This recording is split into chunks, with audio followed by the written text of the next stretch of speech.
మిథున విషయంలో దేవ చేసిన ఆ ఒక్క పనితో హరివర్ధన్‌కి దేవ మీదున్న నెగటివిటీ మొత్తం పోయి ఒక ఇంప్రెషన్ అయితే ఏర్పడి, అల్లుడుగా నేను ఎలాంటి క్వాలిటీస్ ఉండాలనుకున్నానో అలాంటి అబ్బాయే నా కూతురికి భర్తగా వచ్చాడన్న విషయం అయితే హరివర్ధన్ మనసుతో ఒప్పేసుకుంటాడనమాట. అయితే ఇదంతా ఎలా జరిగింది? ఇది నిజంగా జరిగిందా? దేవాని అల్లుడుగా ఒప్పుకున్నాడా? అనేది ఈ వీడియోలో చూసి తెలుసుకుందాం. మిథున విషయంలో దేవ, హరివర్ధన్‌ది ఒకే మాట, ఒకే ప్రేమ, ఒకే తాపత్రయం, ఒకే ఆరాటం. మిథునని ఎంతగా ఇష్టపడుతున్నారో, ఒక తండ్రిగా హరివర్ధన్ ఎంతగా ప్రేమిస్తున్నాడో, ఒక భర్తగా దేవ కూడా అంతే ప్రేమిస్తూ ఉన్నాడు. ఈ ఈ విషయాల్లో మిథున చాలా లక్కీ అని చెప్పొచ్చు. పెళ్లి కానంత వరకు తండ్రి అండలో ఉంటుంది కూతురు. తర్వాత భర్త నీడలోకి వెళ్ళిన తర్వాత భర్త కూడా అంతే కేరింగ్, అంతే సపోర్టు అలా ఉంటే ఏ ఆడపిల్లైనా అదృష్టం అనే చెప్పాలి కదా! అలా అనమాట. అయితే మిథున ఈరోజు ప్రమాదంలో పడింది కదా! ఈరోజు ఎపిసోడ్‌లో ఆ ప్రమాదం నుంచి దేవానే కాపాడాడు. అయితే ఆల్మోస్ట్ హరివర్ధన్, దేవ ఇద్దరు ఒకే పొజిషన్‌లో పరిగెడతారనమాట. కానీ ఈయన కొంచెం ఏజ్డ్, అంతగా సహకరించదు బాడీ. ఒకానొక దగ్గర పడిపోతాడు. ఇంకా దేవానే వెళ్ళి మిథునని ఇంకా రెప్పపాటు క్షణంలో అనమాట. ఇంకా ఆల్మోస్ట్ మిథునకి వెనకాల వెహికల్ వచ్చేసింది అనుకునే టైంకి అందరూ కళ్ళు మూసేసుకుంటారు భయపడిపోయి. దేవ మాత్రం ప్రాణాలు తెగించి మిథునని కాపాడి పక్కకు తీసుకొని వెళ్ళిపోతాడు. అయితే మిథున దెబ్బ తగులుతుంది కాలుకి. ఆ కాలికి దెబ్బ తగిలితే దేవ ప్రాణం ఏదో పోయింది అన్నట్టుగా దేవ రియాక్ట్ అయిపోతాడు. ఆ రియాక్షన్ చూసే హరివర్ధన్‌కి దిమ్మ తిరిగిపోతుంది. నా కూతురి విషయంలో ఆ దేవ చూపిస్తున్న ప్రేమ నా ప్రేమ కన్నా ఎక్కువగా కనిపిస్తుందే.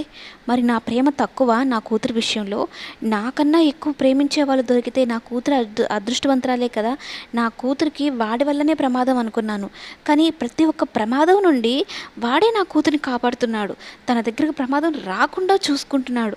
అలాంటప్పుడు నా కూతురిని నేను ఎందుకు గెలవనివ్వకూడదు? గెలవనివ్వాలి కదా! నా కూతురు గెలిస్తే నేను గెలిచినట్టే కదా అన్న ఆలోచన తనకి తెలియకుండానే వచ్చేస్తుంది. ఒక రకంగా ఏమో వాడు రౌడీ, వాడి దగ్గర వద్దు, నా కూతురికి ప్రమాదం అని అనుకుంటూనే తన మనసు ఏం చెప్తుంది అంటే దేవ అని మిథునకి కరెక్ట్ అన్నట్టు చెప్తూ ఉంటుందన్నమాట. అయితే దేవ ఏంటి మిథున చూసుకోవాలి కదా, కాలు చూడు ఎంత దెబ్బ తగిలిందో, కొంచెం కూడా నడవలేకపోతున్నావు, నీకేమైనా అయితే నేను బ్రతకగలనా అంటే ఇక్కడ మిథున ప్రేమ చూడాలి.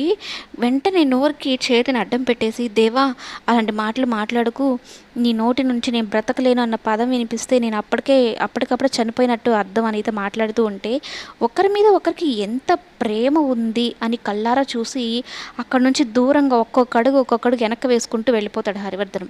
ఇక్కడే అర్థమైపోతుంది అనమాట మనకు, ఇంక వీళ్ళిద్దరిని మనము స్వేచ్ఛగా వదిలేద్దాము, వీళ్ళిద్దరూ చాలా హ్యాపీగా ఉంటారు, నా కూతురు చాలా హ్యాపీగా ఉంటుంది, నా కూతురు నమ్ముతున్నదే కరెక్ట్ అన్నట్టు ఒక్కొక్క అడుగు వెనక్కి వేసుకుని వెళ్ళిపోతాడు. అయితే ఇక వీళ్ళు వస్తారనమాట. లలితను, అలంకృత, త్రిపుర, రాహుల్ అందరూ వస్తారు. అయితే ఇంకా మిథున అడుగు తీసి అడుగు పెట్టేంత కూడా ఉండదన్నమాట. ఇక దేవ తను పడుతున్న ఇబ్బందిని చూడలేక చేతులతో ఎత్తుకొని నడుచుకుంటూ వస్తూ ఉంటాడు. అలాగే మెట్లెక్కి వెళ్ళాలన్నమాట గుడికి. ఇంకా ఆ మెట్ల మీద కూడా దేవ అంత కష్టపడుతూ, మామూలుగా మనం మెట్లెక్కాలంటేనే కష్టము, అటువంటిది ఒక పర్సన్ని ఎత్తుకొని మరీ వెళ్ళాలి అంటే ఇక ఎంత కష్టమైనా నా భార్య కోసం నేను భరిస్తాను అన్న ఇదిలో ఉన్నాడు కాబట్టి ఇక దేవ మిథునని ఎత్తుక్కొని వెళ్తూ ఉంటాడనమాట. మిథున అయితే అక్కడ కూడా దేవని లైన్ వేస్తూ ఉంటుంది. అంటే ప్రేమలో ఉన్నప్పుడు ఉంటాయి కదా చిలిపి అట్లా అనమాట. ఎంత ప్రేమగా ఎంత క్యూట్గా దేవాన్ని చూస్తూ ఉంటుంది. దేవా నా మీద నీకు ఇంత ప్రేమ ఉందారా అన్నట్టుగా చూస్తూ ఉంటుంది అనమాట. ఇక వీళ్ళు కూడా వెనకాల చేరి స్టన్ అయిపోయి చూస్తూ ఉంటారు. దేవ అలా మిథునని ఎత్తుకొని పోతూ ఉంటే హరివర్ధన్ కానీ లలిత వీళ్ళందరూ కానీ నా కూతురు నిజంగానే అదృష్టవంతురాలు అన్నట్టు లలిత కూడా అనుకుంటూ ఉంటుంది అనమాట. అయితే మొత్తానికి దేవుడి దగ్గరికి అయితే తీసుకుని వెళ్తారు. కానీ ఆ అడుగు నిలబడుకోలేకపోతుంది. కానీ దేవాన్ని తన నడు మీద చెయ్యేసి తన చేతిని భుజం మీద వేసుకొని ఇక దేవుడికి తన చేతులతోనే మిథునకు కూడా దండం పెట్టిస్తాడనమాట. అంత ప్రేమ. అందులో పూజారి కూడా మీది దేవుడు వేసిన ముడి మీది బంధము, అంత ఈజీగా ఎవరు తెంచాలన్నా కూడా తెంచలేరు అనగానే ఈ ఆదిత్యని ఎంట్రీ ఇస్తారు. ఇది ఒక పెద్ద ఉన్మాదంతో కూడిన ప్రేమ కదా, అలాంటి ఎంట్రీ అనమాట. ఈ పూజారి కూడా అలా అనేసరికి ఈ త్రిపుర కోళ్ళు మండుతుంది. ఇక ఆదిత్య వస్తాడు. ఎట్టి పరిస్థితుల్లోనూ వాళ్ళిద్దరు నేను కలవనివ్వను, వాళ్ళిద్దరిని విడదీస్తాను, దానికోసం నేను ఏం చేయడానికైనా సిద్ధము అని అంటూ ఉంటాడు. మామూలుగా అయితే మనం ఫస్ట్ నుంచి చూసిన ఆదిత్య ఎలాంటి వాడు, చాలా సాఫ్ట్, ఒక న్యాయవాది వృత్తిలో ఉన్నాడు, గౌరవనీయమైన వృత్తిలో ఉన్నాడు. అటువంటి అబ్బాయి ఇప్పుడు రౌడీ కన్నా హీనంగా ప్రవర్తిస్తున్నాడనమాట.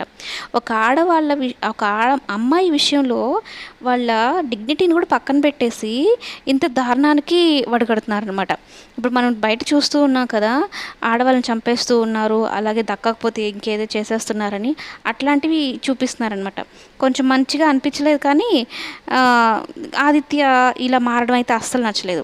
ఇంకెవరో ఒకరు సీరియల్‌లో విలన్ ఉండాలి కదా! పురుషోత్తంని అయితే పక్కన పెట్టేశారు. ఇంకా ఆదిత్యని విలన్ చేసేసారంట కంప్లీట్‌గా.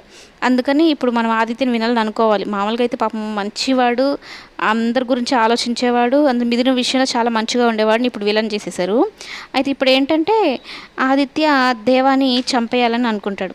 ఇంకా బ్రతకనివ్వకూడదాన్ని వాడుగానుంటే ఇంకా మిథునకి ఇంకా ఇంకా వాడి మీద ప్రేమ ఎక్కువైపోతుంది వాడు చేస్తున్న పనుల వల్ల.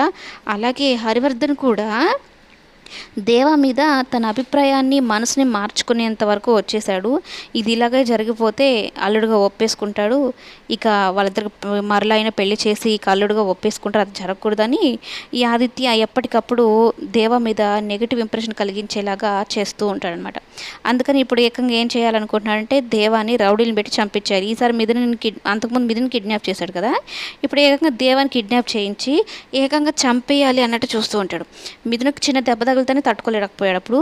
ఇప్పుడు రౌడీలతో చెప్పి దేవాని కిడ్నాప్ చేయించి చంపేయాలని అయితే అనుకుంటున్నాడు. ఇదే